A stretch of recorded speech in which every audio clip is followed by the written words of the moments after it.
Thank you for joining us for The Art of the Heart, Cultivating Inner Peace in Turbulent Times. My name is Aiden, and I'm a librarian at Sunnyvale Public Library.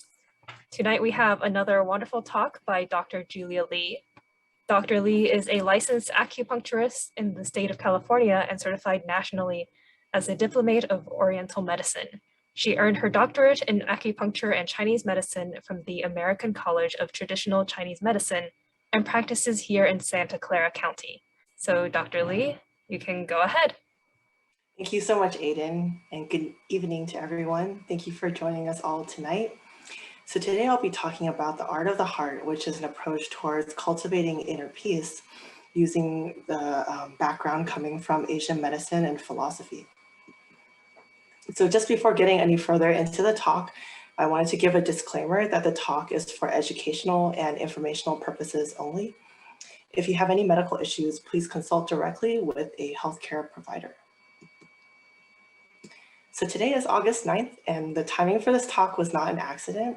We worked with the library so that we chose the timing of the talk to be around the Double Seventh Festival, which is this year on August 14th. So this festival takes place on the 7th day of the 7th month on the lunar calendar. In Asia, it's known as the Valentine's Day in Asia. So not only in East Asia, but also parts of Southeast Asia, people do celebrate this holiday. It's a mythology based on a weaver girl and a cowherd who fall in love but are not able to be together because one is an immortal and one is a human. But actually this marks basically the meeting of two stars in the sky, Vega and Altair. In the West, we call this the summer triangle, and this takes place during the summer. So summer is also the season of the heart in Chinese medicine, so this is a good time to give a talk about the art of the heart. So this talk, I wanted to do this because of the mental health issues that are coming up in our times. So I think COVID-19 definitely has affected everyone, no matter what age we are, whether we're working, studying, or so on. Not only is the virus itself a hazard and something that we're all careful about, but it's having this big mental health toll in society. And then not only is the virus itself causing issues, but also there was associated with it, just coming up in society last year and this year, just a lot of violence and social unrest. So all of this put together can really be causing a lot of mental health damage in our society. Some of the symptoms of anxiety and depression include the following that I've listed here, including such as excessive worrying, difficulty sleeping, and restlessness, fatigue, and so on. All of these symptoms, as a normal human being, sometimes this comes up, sometimes we feel guilty, sometimes we feel sad, different emotions can come into our lives. But what's abnormal is when these symptoms persist for too long, and especially when they start to interfere with our capacity to function, whether it's in work, in school, or in our daily lives. So I wrote this, put this up here because it is normal in some ways that sometimes these things come along, but if anyone is experiencing these symptoms to a great extent, to the extent that it's really disturbing and bothering your lives, it's really important to seek out some help, reach out for a healthcare provider to help you. So before going further into discussing Eastern medicine and its approaches, I wanted to just discuss briefly the differences between Eastern and Western medicine and philosophy.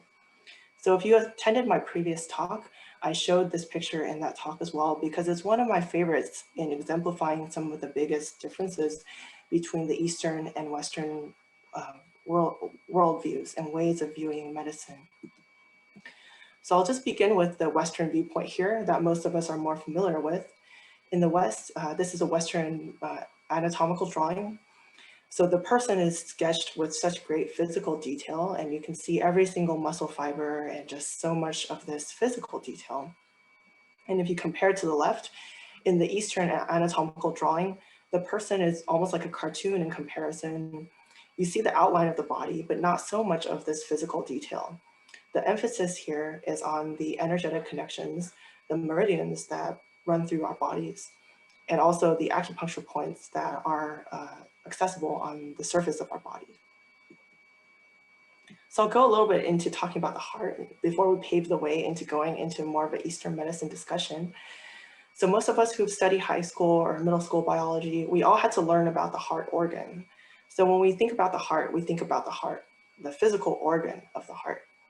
And so then there's a circulation, passing through from the right side to the lungs, where the blood flow is oxygenated, and then the heart pumps it to the rest of the body, where every single cell has to receive this fresh blood.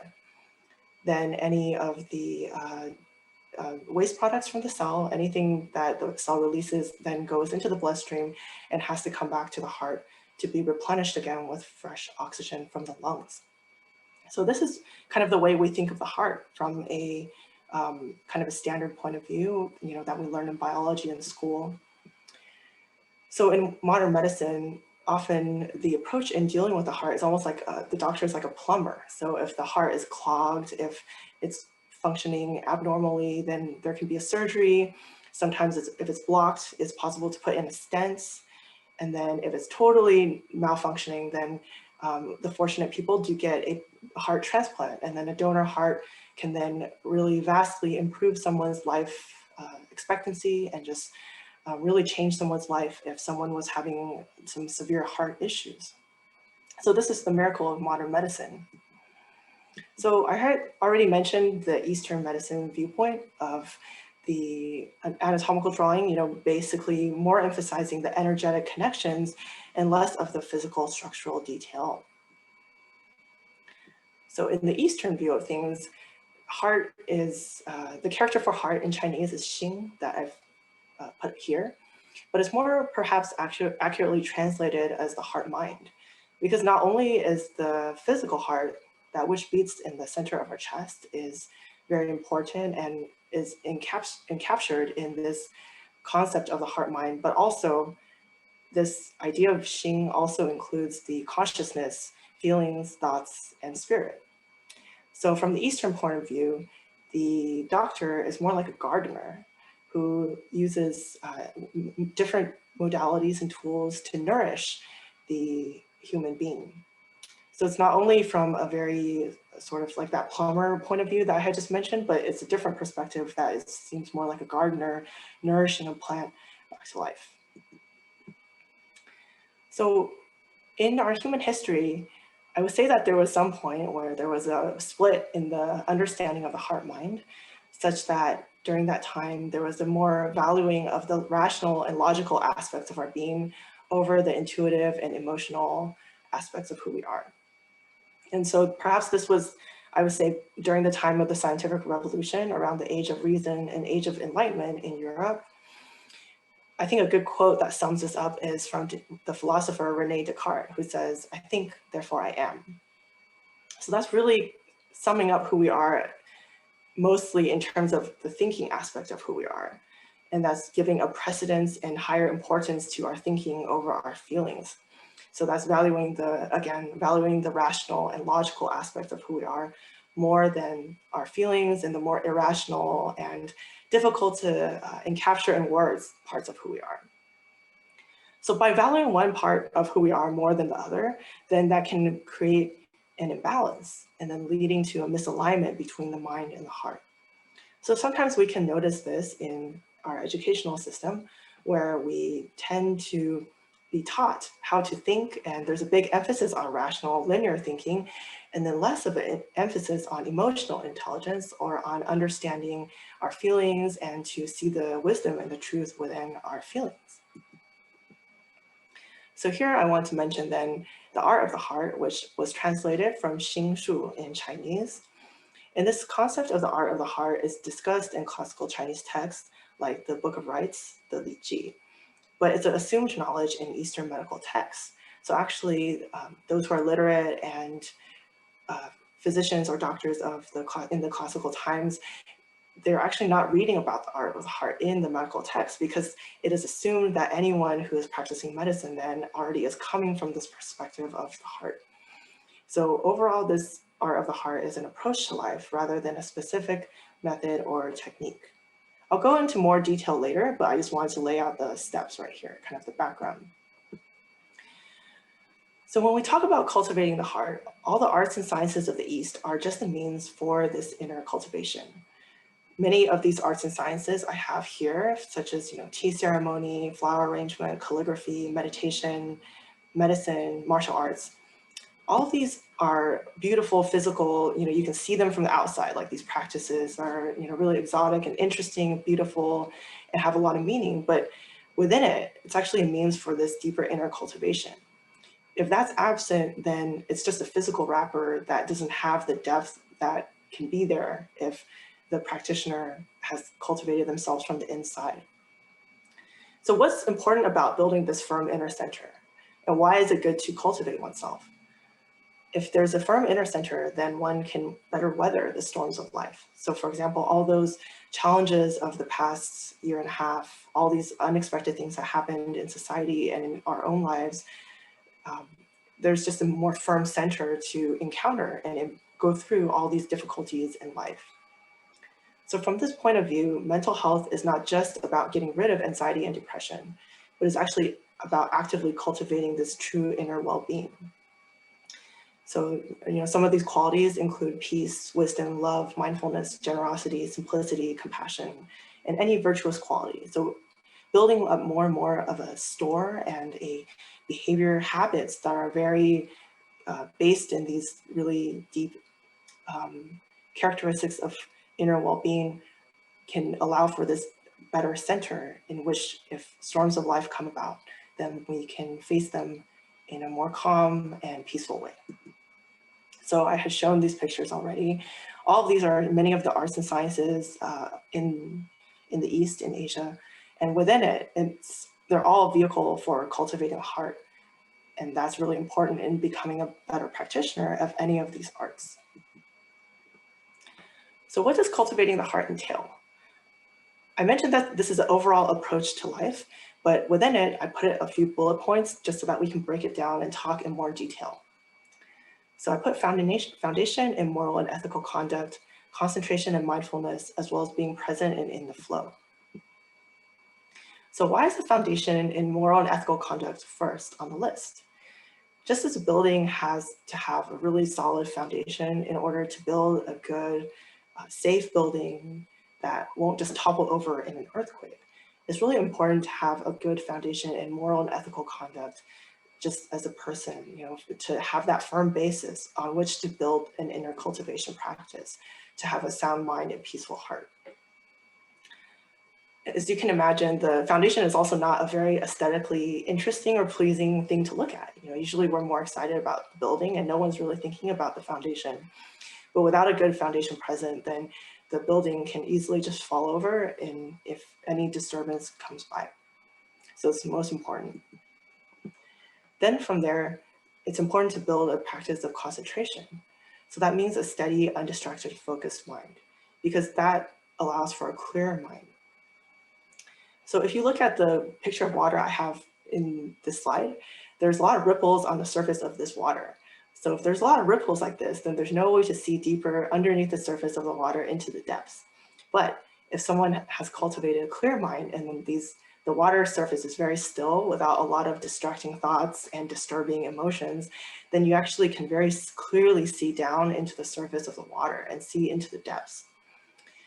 So I put this here because, and also put these pictures of some really great modern acupuncturists on the slide to honor some of these wonderful practitioners for really being an example of this really focused, undistracted mind in practice. Because that's really important in being a good doctor of Eastern medicine, because we're not relying on diagnostic tools. We don't have machines like X-ray machines, like ultrasound machines. We're using our own senses. And because of that, we really need to make sure that our minds are focused and clear in order to see the patient clearly and diagnose their issues clearly. So that's why in building concentration, it's really important to minimize distraction, because distraction is all around us everywhere. It's so easy to distract ourselves. We have our phones and TV, computer, and we can just turn towards distraction any moment to distract ourselves from the present. But that can lead to more and more anxiety and depression if we're not dealing with the root of why we're feeling the need to be distracted in the first place. So I wanted to mention being present. And what that means is being aware of one's surroundings, aware of one's own feelings, sensations, and thoughts. So then this can be challenging to be present sometimes because the present can be unpleasant. And that's why there's an urge to distract ourselves or dissociate from any unpleasantness in the present. That's when addictions come about, because those are all ways to cope with unpleasantness in our present moments. However, that can actually take a toll on our bodies because addictions tend to take us away from ourselves, away from the things we need to deal with, and many of them have side effects to them as well that make us more unhealthy and more distracted and mentally unwell too.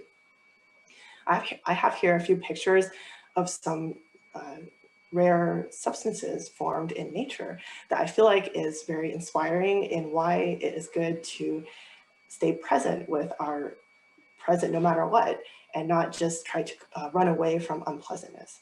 Because, for example, the medicinal herbs, they are all mostly grown in, they have to be grown in more extreme conditions, such as extreme heat, cold, dryness, or dampness. And that's how these plants actually build their medicinal quality, because they were having to survive in unpleasant circumstances. And then they become things that are very valuable and that can be healing for us humans, because they underwent these terrible or very challenging circumstances where they were able to become plants of medicinal value. And then I think the pearl is also a good example, because basically it's when some foreign substance falls into an oyster, and then the oyster is very irritated by this unpleasant thing that got stuck inside of it. And then it secretes substances that then become this beautiful pearl. And it's this rare, precious item that we value so much because this oyster had gone through so much unpleasantness. And then diamonds, of course, just one of the most precious and rare items in the whole world, and extremely valuable, but something that was formed under extreme pressure because it's just carbon. Coal is also made out of carbon, but that's not very valuable, just a piece of black coal. But diamond, was under such extreme pressure where it became this clear, beautiful substance that we find so precious and valuable. So I think that's also inspiring to look at nature, to see that when we face the unpleasant things in our present and really seek to be present through all of that instead of dissociating and running away from it, then that actually makes us stronger. And that's how this some great, beautiful and precious things are also created that way. Another concept I wanted to mention is the concept of being in the flow. So that's really important in Eastern philosophy. And just even watching, for example, Tai Chi or Qigong practice, like that's all about cultivating the ability to be in the flow. That sounds easy, but actually is pretty difficult, because usually there's a tendency to move too fast or too slow. For example, if someone is a workaholic, then they're just also out of the rhythm of life and not feeling what they're doing because they're moving too fast. Then also, if you look at the other side, someone who's procrastinating and moving too slow, that's also being out of the rhythm of life and not fully present in what we are doing. And in this being in the flow, it also involves being uncontrived and unstriving in what we are doing. And that really is about being aligned and really moving smoothly with nature. So if you look at this person surfing, then you can see that it's much more enjoyable to learn to surf and enjoy the power of this great wave instead of trying to struggle against the wave and swim in the opposite direction, which is futile anyway and very unpleasant. So overall, this is about cultivating this ability to move effortlessly.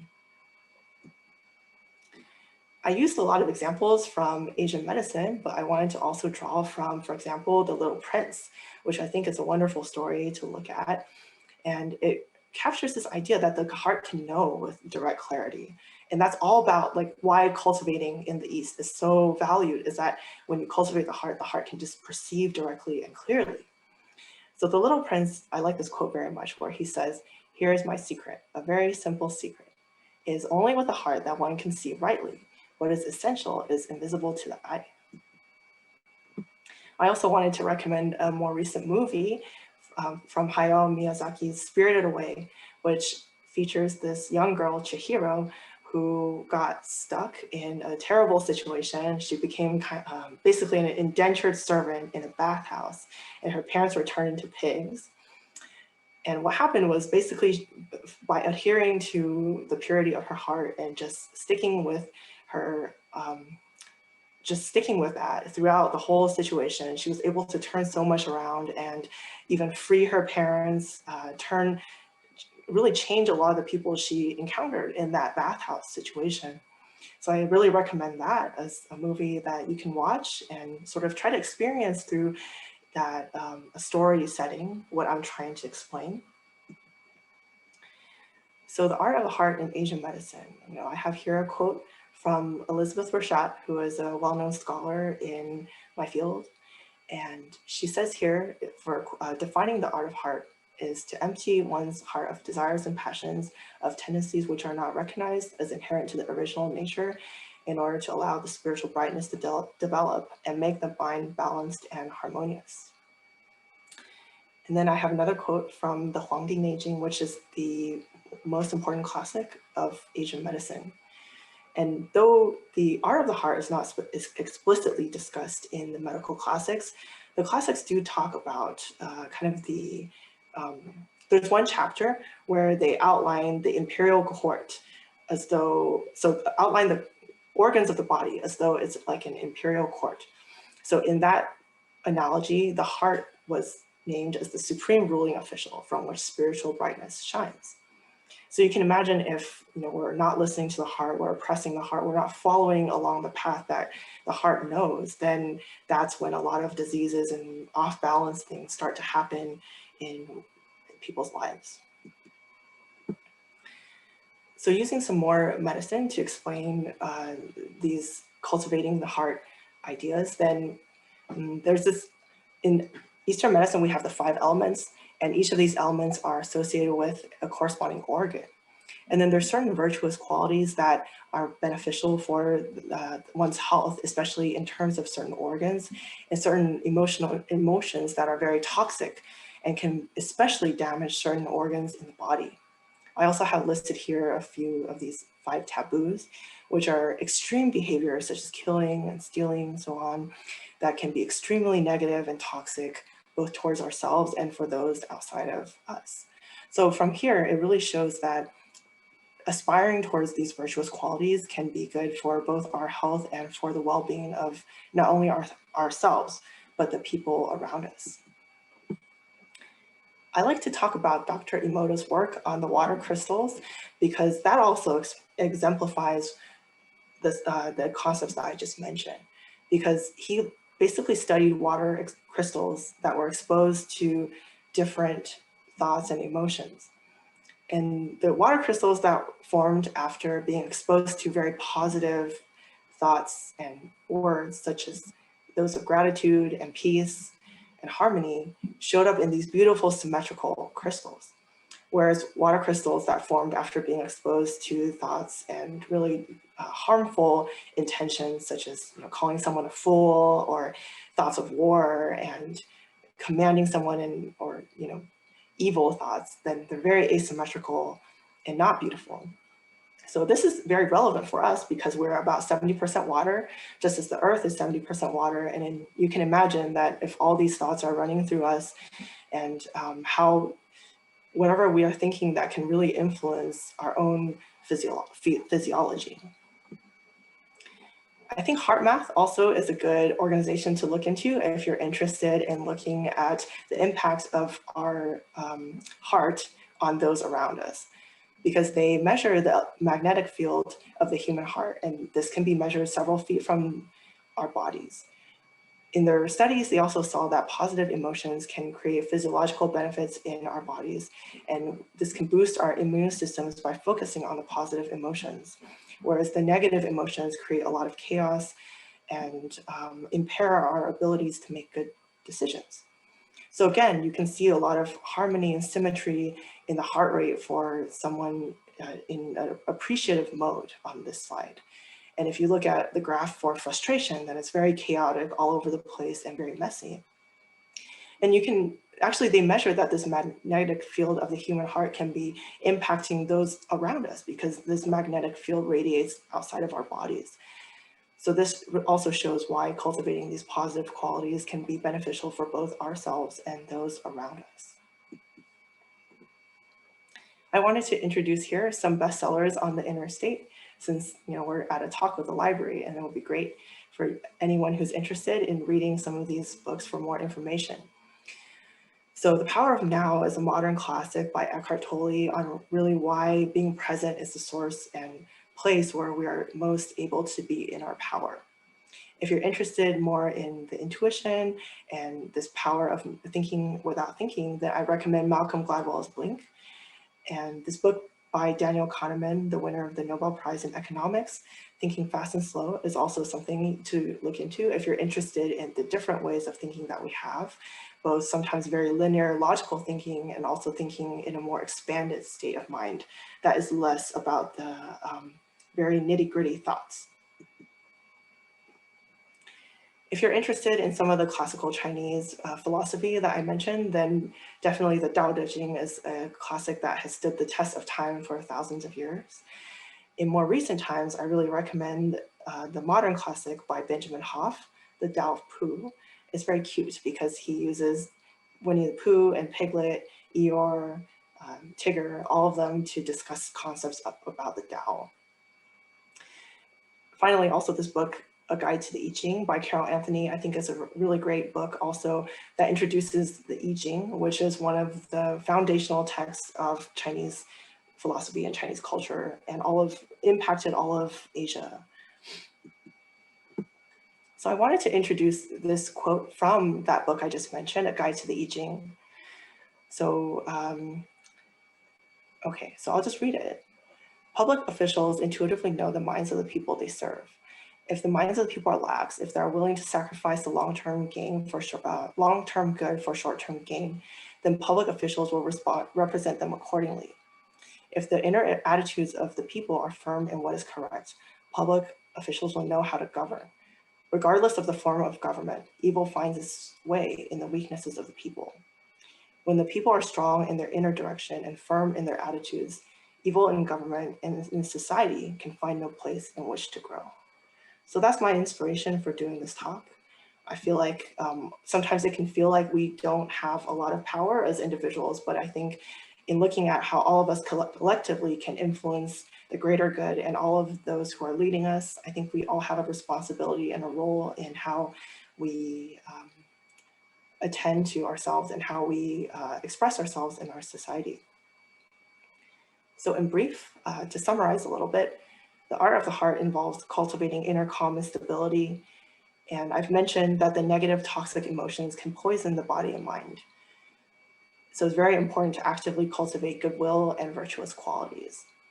And in doing all this, it's important to follow the natural flow and be in the present, which is the source of our greatest power and strength. All this is very easy to talk about, but it is actually a lifelong practice to put into our real lives. And Asian philosophy is truly meant to be practical and experiential philosophy. The point of it is to make our lives better and to be happier and healthier. And if not, all of this is not going to stand the test of time. So ways to measure improvement and whether or not your practice of any of these ideas is working is that one should experience a decrease in negative emotions, as well as increased stability and resiliency in the face of challenges. So I like this quote by Pablo Casals, a very famous cellist.